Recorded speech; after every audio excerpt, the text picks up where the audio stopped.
Hello dear student, मैं V K Rana, lecturer R R inter college Hardoi, आप सबका स्वागत करता हूं। आज मैं आपके बीच बहुत अच्छे क्वेश्चन लेके आया हूं। आज के वीडियो में 10-15 क्वेश्चन आपको कराऊंगा। वीडियो को ठीक से देखिए, पूरा तैयार हो जाएगा। देखिए, कोई भी कंपटीशन एग्ज़ाम के जो ऑब्जेक्टिव क्वेश्चन आते हैं उनको तैयार करने के लिए पहले हमें उस चैप्टर की पूरी थ्योरी आनी चाहिए। अगर हमने चैप्टर को ठीक से तैयार नहीं किया तो न्यूमेरिकल नहीं कर सकते। पहले थ्योरी को ठीक से पढ़ेंगे, कंसेप्ट क्लियर करेंगे, फिर सारे क्वेश्चन हमें तैयार हो जाएंगे। शुरू करते हैं। देखिए, पहला क्वेश्चन आपको स्क्रीन पे लिख के आ जाएगा, मैं पढ़ता हूँ। दीर्घवृत्ताकार कक्षा में किसी ग्रह की चाल सभी बिंदुओं पर समान होगी, सूर्य के निकटतम होने पर अधिकतम होगी, सूर्य के निकटतम होने पर न्यूनतम होगी कि निरंतर बढ़ती रहेगी। अब कौन सा सही है ये हमें देखना है। ग्रह के गति संबंधी केपलर के नियम हमने बताए थे। दूसरा नियम कोणीय संवेग संरक्षण के नियम पर आधारित है। उसमें आपने पढ़ा था जे बराबर आई ओमेगा बराबर नियतांक, यानी कोणीय संवेग नियत रहता है, जे नियत रहता है।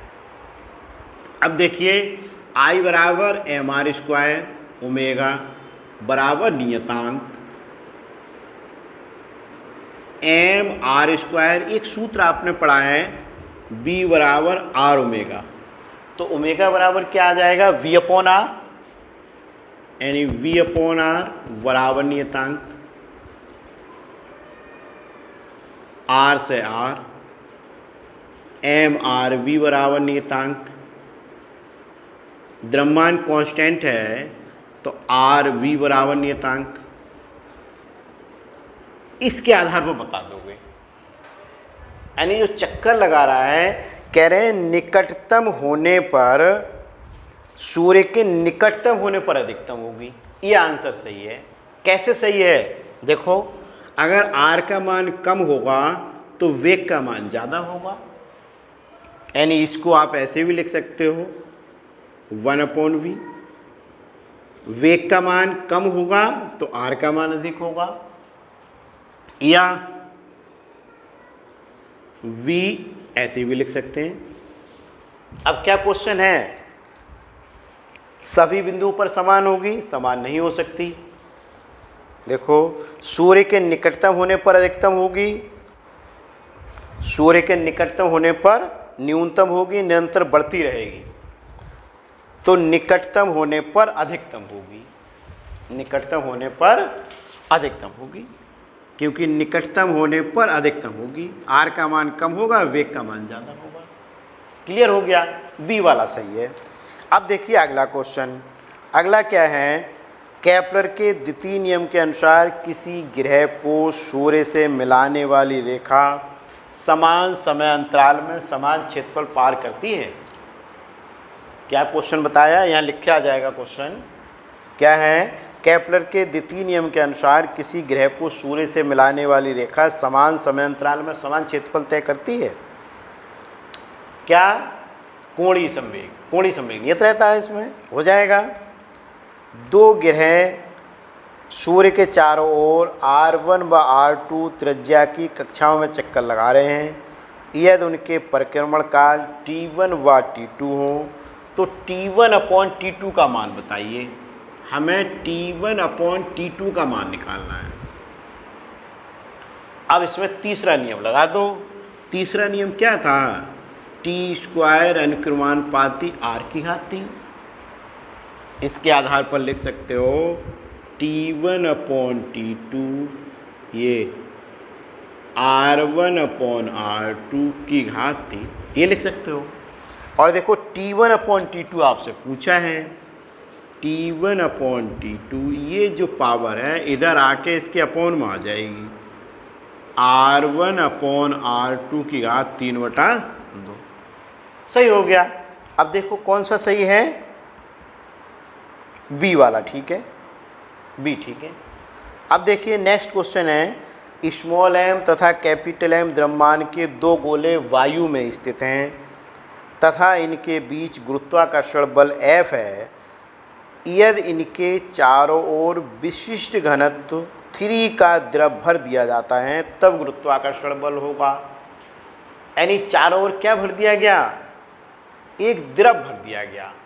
अब चारों ओर द्रव भर दो, यानी कि G जो लिखा है गुरुत्वाकर्षण बल माध्यम पर निर्भर ही नहीं करता। ये हम पहले थ्योरी में पढ़ा चुके हैं, थ्योरी के इसके हमने बहुत सारे वीडियो दिए हैं। तो गुरुत्वाकर्षण बल माध्यम पर निर्भर नहीं करता, इसका मतलब पहले कितना था F, तो F ही रहेगा। फिर देखो अगला, सार्वत्रिक गुरुत्वाकर्षण नियतांक का विमीय सूत्र। अब गुरुत्वाकर्षण नियतांक का विमीय सूत्र आपसे पूछा गया है, तो क्या फार्मूला होता है? F बराबर G m1 m2 upon R square, G बराबर F R square upon m1 into m2। अब F बल की विमा क्या होती है? F बराबर ma होता है, तो mlt-2 into L square, m into M का मतलब m स्क्वायर। अंदर लगा दो, ये देखो m की घात 2। अब देखिए ये ऊपर जाएगा तो m -1 हो जाएगा, l 3 हो जाएगा और t-2 पहले से है ही। आ गई बाबा, यानी ये देख लेंगे कौन सा सही है, तो C वाला सही है। अगला देखो, पृथ्वी यानी द्रव्यमान 6 × 10⁻24 6 × 10⁻24 किलोग्राम, सूर्य के परतः कोणीय वेग 2 × 10⁻⁻7 रेडियन प्रति सेकंड से 1.5 × 10⁸ किलोमीटर त्रिज्या की वृत्ताकार कक्षा में चक्कर लगा रही है। सूर्य द्वारा पृथ्वी पर आरोपित बल। अब बल कैसे निकालेंगे? देखो क्या क्या दे रखा है, m दे रखा है, r दे रखा है और ओमेगा दे रखा है। तो F बराबर m r omega square. m कितना दे रखा है? देखिए m दे रखा है 6 × 10⁻24, ये पृथ्वी का द्रव्यमान होता भी है। त्रिज्या दे रखी है 1.5 10⁸ 1.5 10⁸ है, किलोमीटर में है, हमने मीटर में चेंज कर दी। ओमेगा दे रखा है 2 10⁻⁻7, इसका वर्ग कर देंगे तो 2 का वर्ग 4, 10⁻⁻7 का वर्ग -14, इसको रफ कर दो इधर, ये आ गया।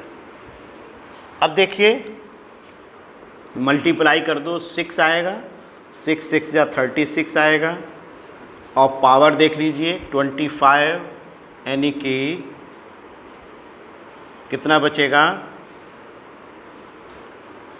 21 बचेगा, यानी 35 हो जाएगा, घटा दो 40, 21 एंड न्यूटन, ये आ गया। अब देखो कौन सा सही है? सी वाला सही है, हो गया। अब देखिए नेक्स्ट, ये क्वेश्चन IIT में आया है 96 में, IIT में आया है, बताया था अभी। यदि पृथ्वी व सूर्य की दूरी, बीच की दूरी वर्तमान दूरी की आधी हो, जैसे वर्तमान दूरी r1 = r, r2 = r/2, यानी वर्तमान दूरी मान ली r है, तो दूरी बाद में कितनी हो गई? r/2, पहले की आधी, यानी आधी हो, तो एक वर्ष में दिनों की संख्या कितनी होगी? एक वर्ष में दिनों की संख्या, जैसे T1 बराबर पहले दिन है कितने? 365, 365 दिन होते हैं। अब कितने हो जाएंगे जब त्रिज्या आधी कर दें? यानी हमें T2 निकालना है। तीसरा नियम लगा दो, केपलर का तीसरा नियम, क्या फार्मूला था? T², ये इतने से T1/T2 की पावर 2 R1/R2 की होल पावर 3। अब देखिए T1 कितना दे रखा है? 365, T2 R1 R, R2 R/2, की पावर 3। यहाँ सॉल्व कर लेते हैं।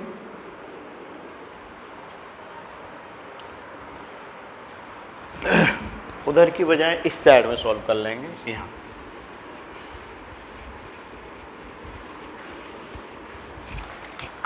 देखिए 365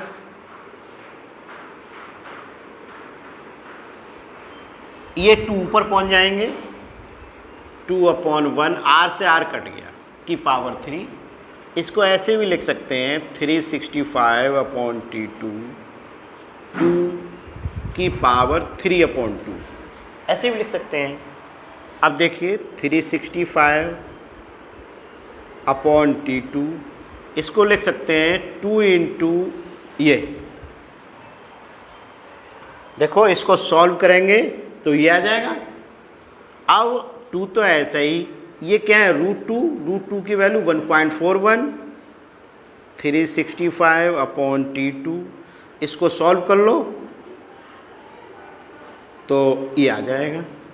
और T2 इक्वल टू 365/2.82, इसको सॉल्व करेंगे, इसको डिवाइड करेंगे तो आएगा 129 डेज।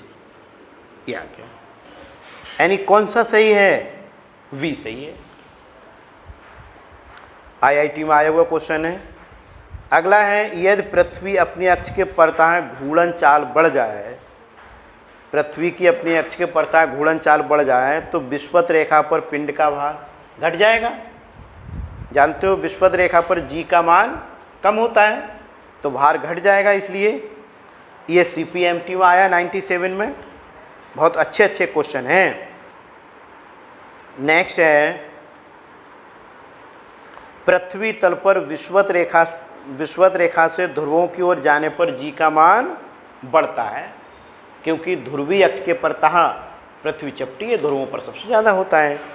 पृथ्वी के केंद्र पर किसी पिंड का भार केंद्र पर 0 होता है। क्यों 0 होता है? क्योंकि G का मान 0 होता है, इसलिए भार भी 0 होता है। देखो अगला क्वेश्चन, बहुत अच्छे अच्छे क्वेश्चन हैं, बहुत सिंपल हैं,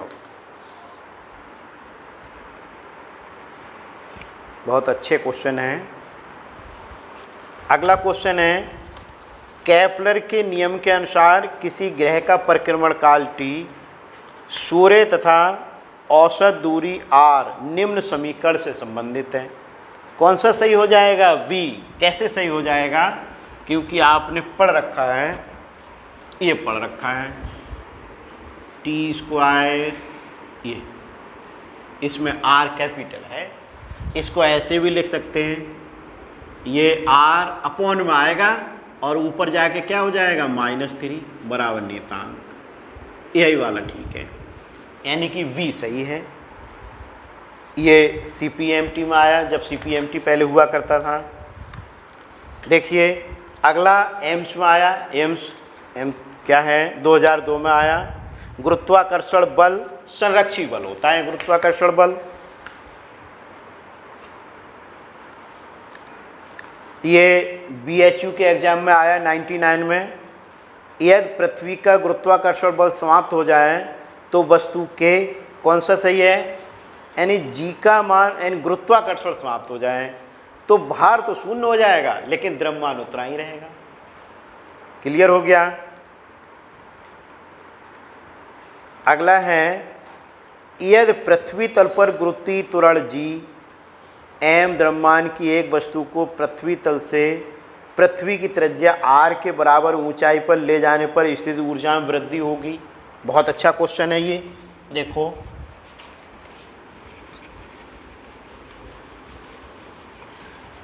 पृथ्वी तल से h ऊंचाई पर स्थित ऊर्जा कितनी होती है? Gm/RE+H होती है। माइनस तो ये बताता है कि हमें कार्य करना नहीं पड़ता, कार्य हो जाता है, तो माइनस ना लगाओ, यहाँ पर लगा नहीं है उसमें। तो Gme के स्थान पर GRE² small g capital G के संबंध से अपॉन RE+H। अब लिख रहे हैं ना, पृथ्वी की त्रिज्या r के बराबर ऊंचाई, यानी आर के बराबर ऊंचाई, इसी के बराबर ऊंचाई, आर ई के बराबर ही समझो। तो ये आर ई क्या हो जाएगा, 2RE GRE² अपॉन 2RE, ये कट जाएगा, यानी क्या आ जाएगा, MGRE अपॉन 2। ये कौन सा सही है, ए सही है। ये देखिए एम्स में भी आया, AIEEE में भी आया, CBSE में भी आया, बहुत अच्छा क्वेश्चन है। तो आज मैंने बहुत अच्छे क्वेश्चन कराए, सही से तैयार करिए, यूपी बोर्ड में भी बहुत अच्छे नंबर आएंगे। इसके बाद जो भी कम्पिटिटिव एग्ज़ाम दोगे उसमें यही सब क्वेश्चन आते हैं, इनको और हल करिए। ठीक है, ओके।